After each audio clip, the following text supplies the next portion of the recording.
ஒன்றிய அரசை எதிர்த்து பாஜகவின் பெயர் சொல்லி அவர்கள் எதிர்ப்பதற்கு தயங்குகிறார்கள். அதனால தான் முதல்ல ஒரு யார் அறிக்கை விட்டாங்கன்னே தெரியாமல் ஒரு பேர் இல்லாத ஒரு அறிக்கை வந்துச்சு. அதுக்கு பிறகு அவங்க ஹெட் குவார்ட்டர்ஸ்ங்கிற பேரில் ஒரு அறிக்கை வந்துச்சு. அதுக்கப்புறம் எல்லாரும் வலியுறுத்தி கேட்டு முதலமைச்சர் ஒரு அறிக்கை கொடுத்திருக்கிறாரு. இப்படிப்பட்ட ஒரு தயக்கம் தேவையில்லை. ஏன்னா தமிழ்நாட்டின் உணர்வு என்பது இதுதான். இந்த உணர்வை வெளிப்படுத்துவது தான் ஒரு அரசின் கடமை, ஒரு முதலமைச்சரின் கடமை. எனவே அதை வெளிப்படுத்தணும்னு நாம் இப்போது அவர்களை கேட்டுக்கிறோம். ஒன்றிய அரசை எதிர்ப்பில் தீவிரம் காட்டாமல் அந்த எதிர்க்கட்சியான திமுக எதிர்ப்பில் தான் தீவிரம் காட்டுறாங்க.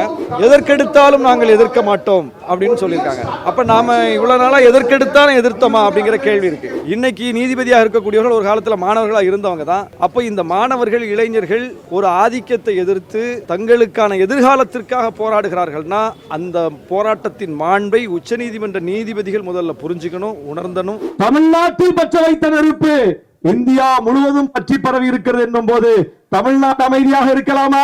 அரசியலை மிக சரியாக செய்திருக்கிறோம் என்பதனுடைய அடையாளம் இது. அந்த அரசியலை கிண்டல் செய்துவிட்டு ஒரு அரசியலற்ற அரசியலை நோக்கி இளைஞர்கள் போகலாமா? போகக்கூடாது. வீட்டு விலக்கை தர மறுப்பது யார்? பாஜக. பாஜகவை நோக்கி போக வேண்டிய கேள்வியை தமிழ்நாட்டில் எப்படி திரிக்கிறாங்க? எதிர்கட்சி மேல திரிக்கிறாங்க, திருப்பி விடுறாங்க. எவ்வளவு பெரிய மோசமான அரசியல் இது! உயிரே போனாலும் வீட்டு விலக்கு தரமாட்டோம்னு பாஜக தலைவராக இருந்த அண்ணாமலை சொன்னார். இப்ப அவர் பாஜக தலைவராக இல்ல. எதுக்கு தலைவராக இருக்காருன்னு நமக்கு தெரியல. டெல்லியில் அமைதியாக நடந்த ஒரு மாணவர் போராட்டத்தில் அடக்குமுறை நிகழ்ந்திருக்கு. அதே மாதிரி இன்னைக்கு சென்னையிலையும் இன்னைக்கு காலையில் ராஜரத்ன ஸ்டேடியத்துலையும் குண்டுகட்டாக தூக்கிட்டு இருக்காங்க போலீஸ். ஜனநாயகம் நசுக்கப்படுகிறதுன்னு அமைச்சர் ஆதவர்ஜன் சொல்றாரு. எல்லா இடத்துலையும் ஒரே மாதிரி இருக்குது. எப்படி பார்க்குறீங்க தமிழக? டெல்லியில் முன்னறிவிப்பின்றி கூடிவிட்டார்கள், வீதியில் கூடிவிட்டார்கள் என்று சொல்லித்தான் டெல்லி போராட்டத்தை ஒன்றிய அரசு ஒடுக்குகிறது. அதை யாரோ தூண்டிவிட்டு நடக்கிறது என்று சொல்லி அந்த போராட்டத்திற்கு காரணங்களை கற்பிக்கிறது ஒன்றிய அரசு. அதைத்தான் இங்கேயும் தமிழ்நாடு அரசு செய்வது போல தோன்றுகிறது. ஏன்னா தூண்டிவிட்டு போராட்டம் நடக்குதுன்னு அமைச்சர் சொல்றாரு.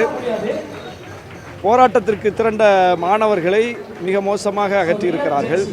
நேற்று சட்டமன்றத்தில் போய் குரல் கொடுக்க போன பாடகர் அறிவை போலீசார் எப்படி நடத்தினார்கள் பார்த்தோம். அது அரசுக்கே உறுத்தல் ஏற்பட்டுத்தான் அப்புறம் கூப்பிட்டு பேசி அமைச்சர் அவரை பேசி வழி அனுப்பியிருக்கிறார்.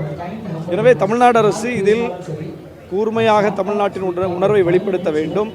கடந்த ஆட்சி காலங்களில் எப்படி இந்த மாநிலத்தினுடைய உணர்வை வெளிப்படுத்தக்கூடிய வகையில் இந்த போராட்டங்கள் அணுகப்பட்டதோ, சட்டமன்றத்தில் அது எப்படி எதிரொலித்ததோ, அதே போல ஒரு வழிமுறையை கையாண்டு இது பாஜகவுக்கு எதிரான போராட்டம், இது தாவேகாவுக்கு எதிரான போராட்டம் அல்ல, இது ஒன்றிய அரசை எதிர்த்த போராட்டம், இது தமிழ்நாடு அரசை எதிர்த்த போராட்டம் அல்ல. எனவே தமிழ்நாடு அரசுக்கு என்ன கொள்கை வைத்திருக்கிறதோ அந்த கொள்கைக்காகத்தான் மாணவர்கள் போராடி கொண்டிருக்கிறார்கள், இளைஞர்கள் போராடி கொண்டிருக்கிறார்கள்.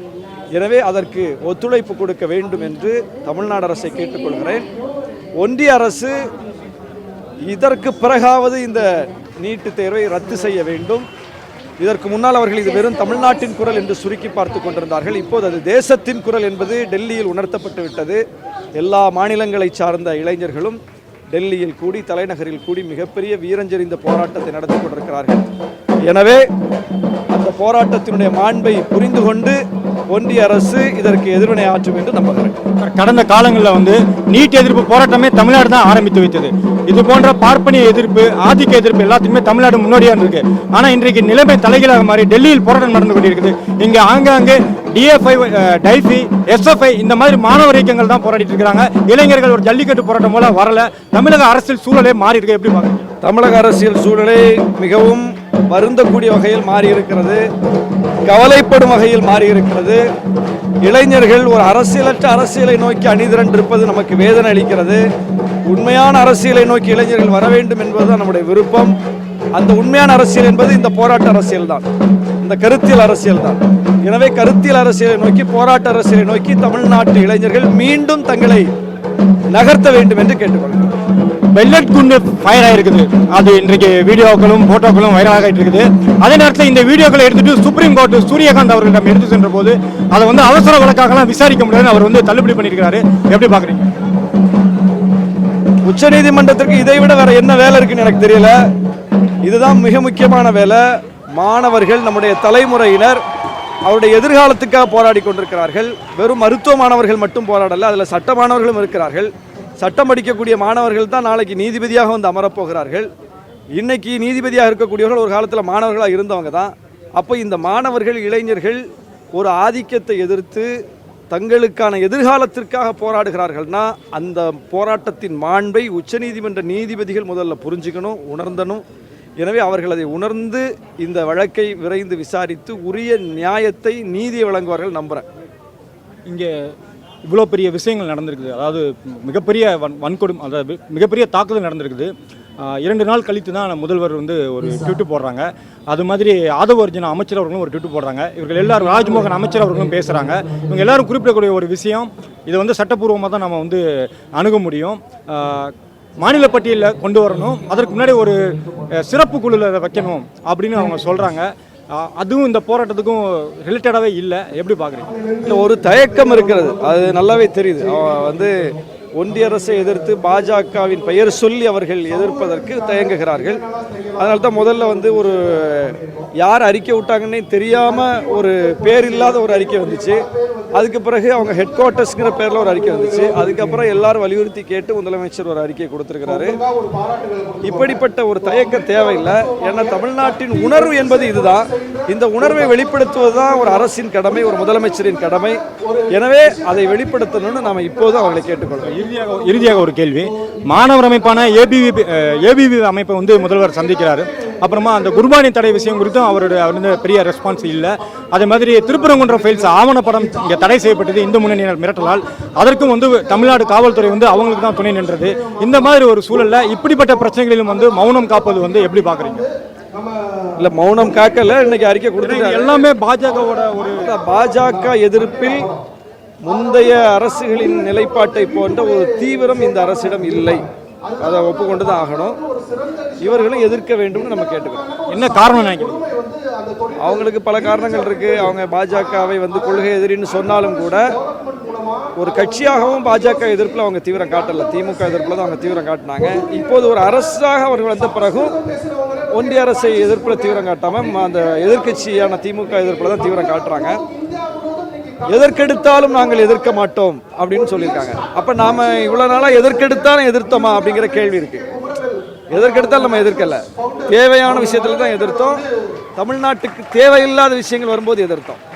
அப்போ அதை வந்து பொதுமைப்படுத்தி எதற்கெடுத்தாலும் நாங்கள் எதிர்க்க மாட்டோம்னு சொல்லுவதே முதல்ல வந்து அபத்தமானது. அப்படிப்பட்ட பார்வை தான் அவங்கள்ட்ட இருக்கு.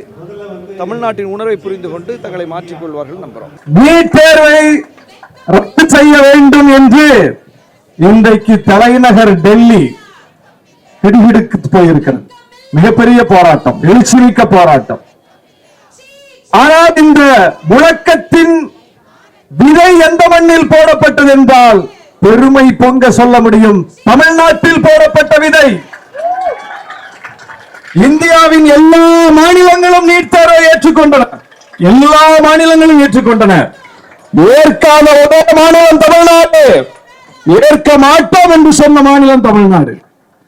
நீட் தேர்வு தகுதி அறியும் தேர்வு என்றவர்கள் அதற்கு ஒரு முன்னோட்டு கொடுத்தார்கள், ஒரு முழக்கத்தை முன்வைத்தார்கள். இது தகுதி அறியும் தேர்வு, இது தகுதி அறியும் தேர்வு அல்ல, தகுதியற்ற தேர்வு என்று சொல்லி இந்த தேர்வுக்கு, இந்த நீட்டுக்கு தடை கேட்ட மாநிலம் தமிழ்நாடு. இந்தியாவின் எந்த ஒரு சட்டமன்றமும் நீட் விலக்கு மசோதா என்கிற அந்த சட்ட முன்வடிவை இயற்றவில்லை. தமிழ்நாடுதான் நீட் விலக்கு மசோதா இயற்றி காட்டி இந்தியாவுக்கு வழிகாட்டிய மாநிலம். இந்தியாவின் எந்த முதலமைச்சரும் இந்த தேர்வின் ஆபத்தை விளக்கி எல்லா மாநில முதலமைச்சர்களுக்கும் கடிதம் எழுதவில்லை. நம்முடைய முன்னாள் முதலமைச்சராக இருந்த மு.க. ஸ்டாலின் அவர்கள் தான் அன்றைக்கு முதலமைச்சராக இருந்து எல்லா மாநில முதலமைச்சர்களுக்கும் கடிதம் எழுதினார். இந்த தேர்வு கொடூரமான தேர்வு, வாங்க போராட வாங்க, நாங்க நீட் விலக்கு கேட்கிறோம், எங்க கூட சேர்ந்து எல்லாரும் கேளுங்க என்று சொல்லி எல்லோருக்கும் கடிதம் எழுதினார். அன்றைக்கு பாரதிய ஜனதா கட்சி அதை ஏளனமாக சித்தரித்தது. ஏன்னா ரெஸ்பான்ஸ் இல்ல. இவர் கடமையை செஞ்சிட்டார். நம்முடைய முதலமைச்சர் அன்றைக்கு தன்னுடைய கடமையை செய்தார். யார் இந்த குரலுக்கு செவிசாய்க்கிறீர்களோ இல்லையோ, எங்கள் முழக்கத்திற்கு பின்னால் யார் வருகிறீர்களோ இல்லையோ, இந்த முழக்கத்தை வைப்பது எங்கள் கடமை. உங்களுக்கு இந்த கருத்தை கொண்டு வந்து சேர்க்க வேண்டியது எங்களுடைய கடமை என்று சொல்லி அன்றைக்கு எல்லா மாநில முதலமைச்சர்களுக்கும் கடிதம் எழுதினார். சட்டமன்றத்திலும் சட்ட மசோதாவை கொண்டு வந்தார். அப்போது யார் அதை திரும்பி பார்க்கல, யார் அதுக்கு ரெஸ்பான்ஸ் பண்ணல. பாரதிய ஜனதா கட்சி, ஒன்றிய அரசு, அதை வழிநடத்தக்கூடியவர்கள் கேலி பேசினார்கள். பாத்தீங்களா, இதுதான் எல்லா மாநிலம் ஏத்துக்கிட்ட உடனே நீங்க வீம்புக்கு எதுக்குறீங்க, நாங்க கொண்டு வந்தோங்கிறதுக்காகவே நீங்க எதுக்குறீங்க, எதற்கெடுத்தாலும் எதிர்ப்பை காட்டுவது உங்கள் வேலை, அதை இலை செய்றீங்க. உங்களுடைய குரலுக்கு ஏதாவது மதிப்பு இருந்துச்சா, யாராவது திரும்பி பார்த்தாங்களா, யாராவது ரெஸ்பான்ஸ் பண்ணாங்களா என்று சொல்லி அன்றைக்கு தமிழ்நாடு முதலமைச்சர் எழுதிய கடிதத்தை கேலி பேசியது ஒன்றிய அரசை வழிநடத்தக்கூடியவர்கள் கேலி பேசினார்கள். இன்னைக்கு என்ன நிலைமை?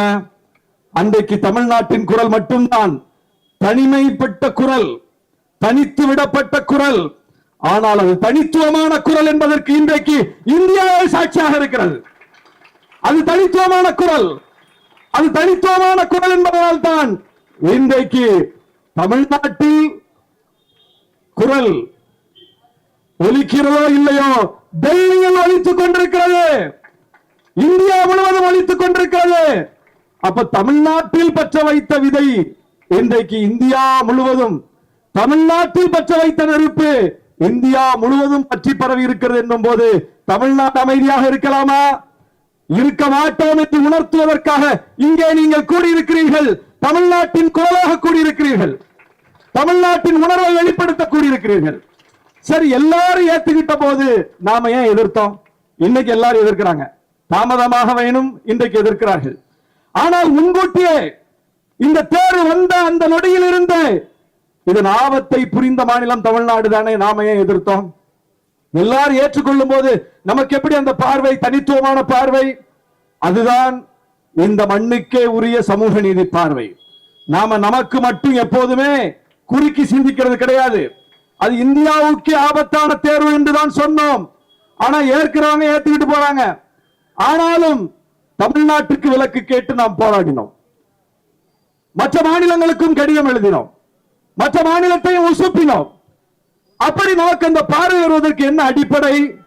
என்ன அடிப்படை என்றால் அது வெறுமனே மாணவர்களை தகுதி அறியக்கூடிய தேர்வாக அது இல்லை. தமிழ்நாட்டு மாணவர்கள் இன்னும் சொல்ல போனா நீட் இல்ல, இதுக்கு மேல நீ எந்த தேர்வு வச்சாலும் அதை மிக வெற்றிகரமாக படித்து எதிர்கொண்டு வெற்றிகரமாக அதை எதிர்கொள்ளக்கூடிய அளவுக்கு வலிமை மிக்கவர்கள். எங்க பிள்ளைங்க அறிவு குறைபாடு உள்ளவர்கள் கிடையாது, அறிவில் சிறந்தவர்கள். அப்ப தமிழ்நாட்டு மாணவர்கள் இந்த தேர்வை கண்டு அஞ்சி நடுங்கி போய், அறிவில்லாமல் நடுங்கி போய் தற்கொலை செய்து கொள்ளவில்லை. அனிதாவுடைய பிளஸ் டூ மதிப்பெண் என்ன? அனிதாவுடைய பிளஸ் டூ மதிப்பெண் 1200க்கு 1176 மதிப்பெண் எடுத்த மாணவி அனிதா.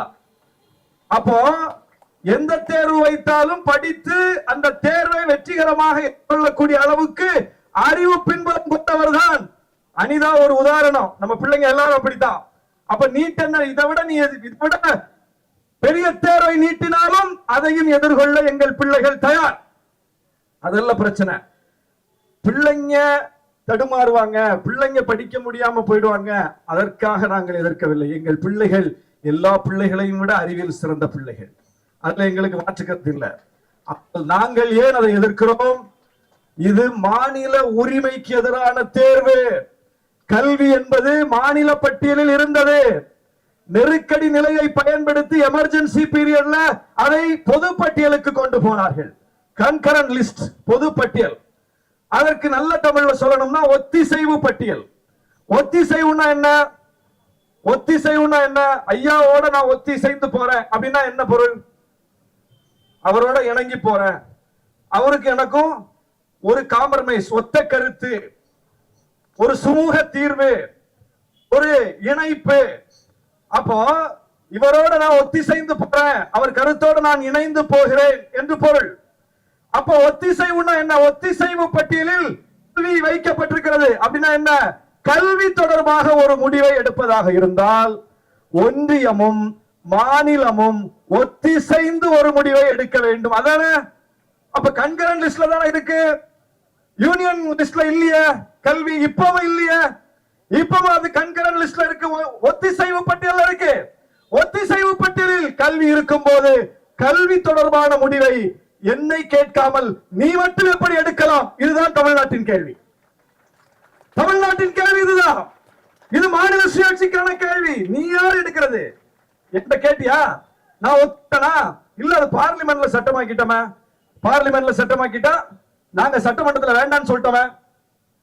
நீ பார்லிமெண்ட்ல சட்டமாக்கிட்ட, நாங்க சட்டமன்றத்துல வேண்டாம்னு சொல்லிட்டோம். உச்ச நீதிமன்றம் என்ன சொல்லுது? அம்பேத்கர் எழுதிய, புரட்சியாளர் அம்பேத்கர் எழுதிய அரசியலமைப்பு சட்டம் என்ன சொல்கிறது? நாடாளுமன்றத்திற்கு என்ன அதிகாரம் உண்டோ அந்த அதிகாரம் எதற்கும் உண்டு, சட்டமன்றத்திற்கும் உண்டு. அப்ப நீ நாடாளுமன்றத்துல வேணும்னு சொல்லிட்ட, சட்டமன்றத்துல நாங்க வேண்டாம்னு சொல்லிட்டோம். உனக்கு வேண்டும் என்று சொல்வதற்கு அதிகாரம் உண்டு என்றால் வேண்டாம் என்று சொல்வதற்கு எங்களுக்கு அதிகாரம் உண்டு. அப்ப எப்படி அது வரலாம்? அப்ப நாங்க வேண்டாம்னு சொன்னதுக்கு பிறகு எங்கள் மீது நீ அதை திணிக்கிறாய் என்றால் இதுதான் சட்டவிரோதம். இது சட்டவிரோதம். இது அகைன்ஸ்ட் கான்ஸ்டிடியூஷன். இது அரசியலமைப்பு சட்டத்துக்கு எதிரானது நீட் தேர்வு. அப்ப ஏன் நம்ம எதிர்க்கிறோம்? மாநில உரிமைக்கு எதிரானது எதிர்க்கிறோம், அரசியலமைப்பு சட்டத்துக்கு எதிரானது எதிர்க்கிறோம். அதற்கு பிறகு என்ன? இந்த தேர்வு கொண்டு வந்து யார்கிட்ட திணிக்கிறாங்கன்னு பார்த்தா தமிழ்நாட்டின் மீது திணிக்கிறார்கள்.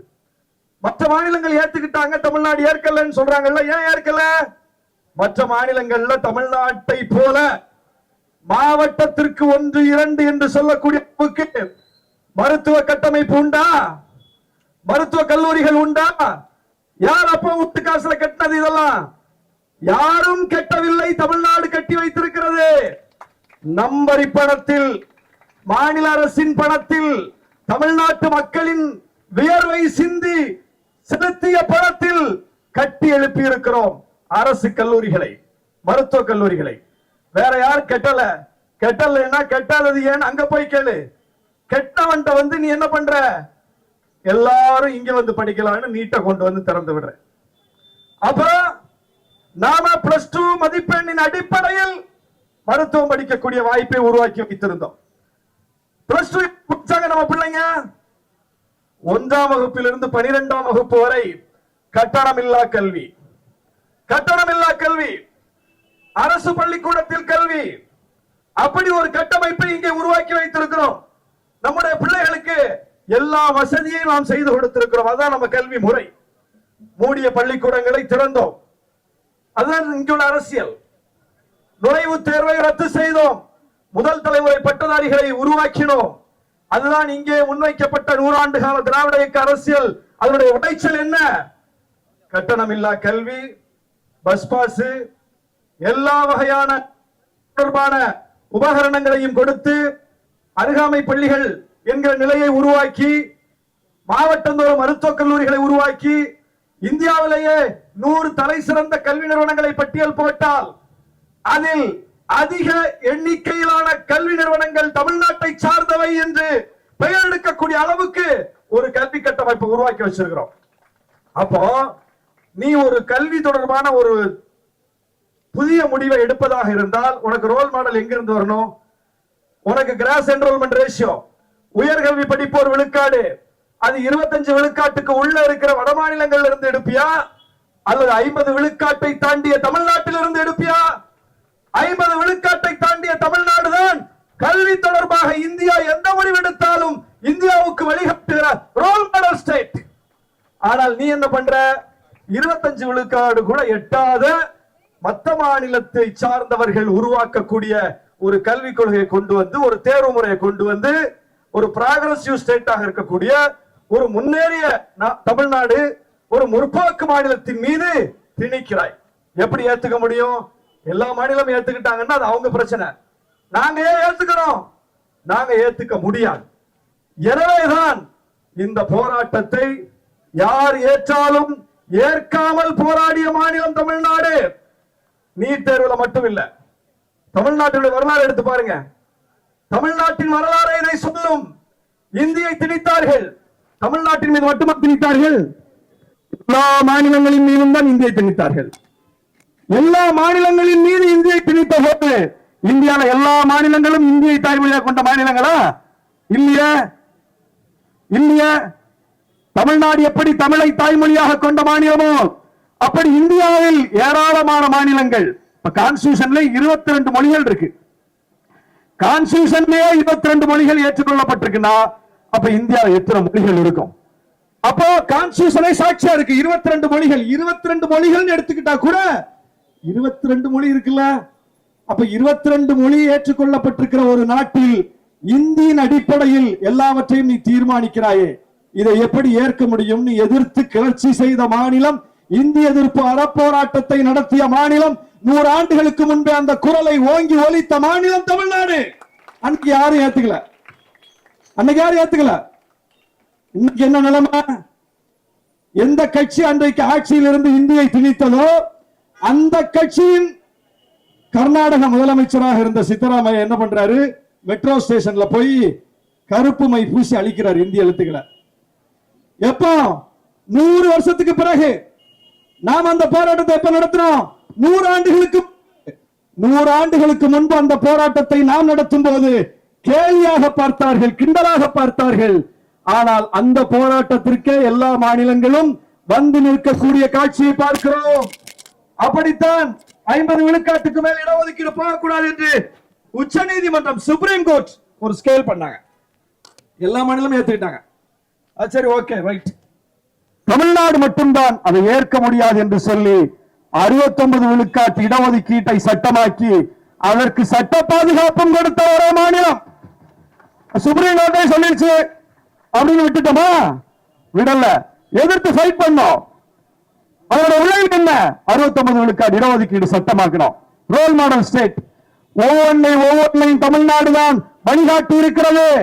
அப்ப எப்படி இந்தி திணிப்பை எதிர்த்தோமோ, எப்படி 50 விழுக்காடு இடஒதுக்கீடு என்கிற ஸ்கேலை தகர்த்தோமோ, அந்த வரிசையில் நீட் தேர்வு கொண்டு வரப்பட்ட போது எல்லோரும் ஏற்றுக்கொண்டார்கள். நாம் மட்டும் எதிர்த்தோம், எதிர்க்கிறோம். இன்றைக்கு எல்லாரும் எதிர்க்கிறார்கள். இந்தியாவே எதிர்க்கிறது. இதுதான் இன்றைக்கு நிலைமை. அப்படிப்பட்ட ஒரு நிலைமையில் நாம அரசியலை மிக சரியாக செய்திருக்கிறோம் என்பதனுடைய அடையாளம் இது. நம்முடைய தலைவர்கள் மிக சரியான அரசியலை நமக்கு காட்டியிருக்கிறார்கள் என்பதனுடைய அடையாளம் இது. நம்முடைய தலைவர்கள் நமக்கு தவறான அரசியலை கற்பிக்கவில்லை என்பதனுடைய அடையாளம் இது. எந்த இடத்துக்கு வந்து நிக்கிறோம்? கடைசியில எந்த போராட்டத்தை நம்முடைய தலைவர்கள் அடைகாத்தார்களோ அந்த போராட்டம் தான் இன்றைக்கு நாடு தழுவிய போராட்டமாக வெடித்திருக்கிறது. அப்போ ஒரு சரியான அரசியல் தான் இந்த மண்ணில் நடந்திருக்கு. அந்த அரசியலை கேலி பேசிவிட்டு, அந்த அரசியலை கிண்டல் செய்துவிட்டு ஒரு அரசியலற்ற அரசியலை நோக்கி இளைஞர்கள் போகலாமா? போகக்கூடாது. உண்மையான அரசியலை நோக்கித்தான் இளைஞர்கள் அணிதிரள வேண்டும். இந்த போராட்டம் அதற்கு சாட்சியாக இருக்கிறது. அப்படித்தான் நாம் அடுத்தடுத்த அரசியலையும் நகர்த்த வேண்டும். இன்னைக்கு வந்து கிண்டல் பண்றாங்க. அதான் நீட் ரகசியம் இருக்குன்னு சொன்னாங்களே, என்னாச்சு அப்படின்னு. தமிழ்நாடு சட்டமன்றம் தான் அதை எதிர்த்து மிகப்பெரிய அளவுக்கு சட்ட முன்வடிவை கொண்டு வந்தது. அப்ப கொண்டு வந்தவங்க மேல ஏதாவது குற்றம் இருக்கா? சட்டப்படி என்ன செய்யணுமோ அதை தமிழ்நாடு செய்து விட்டது. அதை ஏற்க வேண்டியது யார்? கேள்வி யாரை நோக்கி போனோம்? கேள்வி ஒன்றிய அரசை நோக்கி போக வேண்டும். அதை செய்ய மறுப்பது யார்? நீட்டு விலக்கை தர மறுப்பது யார்? பாஜக. பாஜகவை நோக்கி போக வேண்டிய கேள்வியை தமிழ்நாட்டில் எப்படி திரிக்கிறாங்க? எதிர்கட்சி மேல திரிக்கிறாங்க, திருப்பி விடுறாங்க. எவ்வளவு பெரிய மோசமான அரசியல் இது! நான் 69 விழுக்காடு இடஒதுக்கீடு எப்படி சட்டமாச்சுன்னு சொன்னேன். அன்றைக்கு ஜெயலலிதா அம்மையார் சட்ட பாதுகாப்பு கொடுப்பதற்கு உரிய முயற்சிகளை செய்து அதை ஒன்றிய அரசுடைய ஒப்புதலுக்கு அனுப்பிவிட்டார். எப்படி இங்கே நீட்டு விலக்கு மசோதாவுக்கு சட்டம் இயற்றி ஒன்றிய அரசுடைய ஒப்புதலுக்கு அனுப்பணுமோ அது போல அனுப்பி விட்டுட்டார் அவங்க. அன்றைக்கு இருந்த குடியரசுத் தலைவர் அதற்கு ஒப்புதல் கொடுத்தார். அதுதான் முக்கியமானது. அன்றைக்கு இருந்த குடியரசுத் தலைவர் அதற்கு ஒப்புதல் கொடுத்தார். அன்றைக்கு இருந்த ஒன்றிய அரசு அதை ஏற்றுக்கொண்டது. பரவாயில்ல, சுப்ரீம் கோர்ட் 15 தான் சொன்னாலும் கூட தமிழ்நாடு 69 சொல்லியிருக்கு. 19 விழுக்காடு அதிகமா வச்சிருக்காங்க. சுப்ரீம் கோர்ட்டோட நேரடியா சேலஞ்ச் பண்ணக்கூடிய ஒரு விஷயம் தான். ஆனாலும் அது தமிழ்நாட்டின் உணர்வு, அது தமிழ்நாட்டின் குரல். எனவே அதற்கு செவி சாய்ப்போம் என்று சொல்லி அன்றைக்கு இருந்த ஒன்றிய அரசு அதற்கு இசைவு கொடுத்தது. அன்றைக்கு இருந்த குடியரசுத் தலைவர் ஒப்புதல் கொடுத்தார். 69 விழுக்காட்டுக்கு சட்ட பாதுகாப்பு கிடைச்சது. அன்றைக்கு எப்படி சட்டமன்ற அதிகாரத்தை பயன்படுத்தி ஜெயலலிதா அம்மையார் என்ன செய்தாரோ அதைத்தானே கடந்த அரசு சட்டமன்ற அதிகாரத்தை பயன்படுத்தி நீட்டு விலக்கு மசோதா நிறைவேற்றியது. அப்போ ஜெயலலிதா அம்மையார் இடஒதுக்கீடு விஷயத்துல என்ன செஞ்சாரோ அதையே கடந்த அரசு தமிழ்நாடு அரசு நீட் விஷயத்தில் செய்துவிட்டது. அன்றைக்கு இருந்த ஒன்றிய அரசு அதற்கு ஒப்புதல் கொடுத்தது. அன்றைக்கு இருந்த குடியரசுத் தலைவர் அதற்கு ஒப்பம் போட்டார்.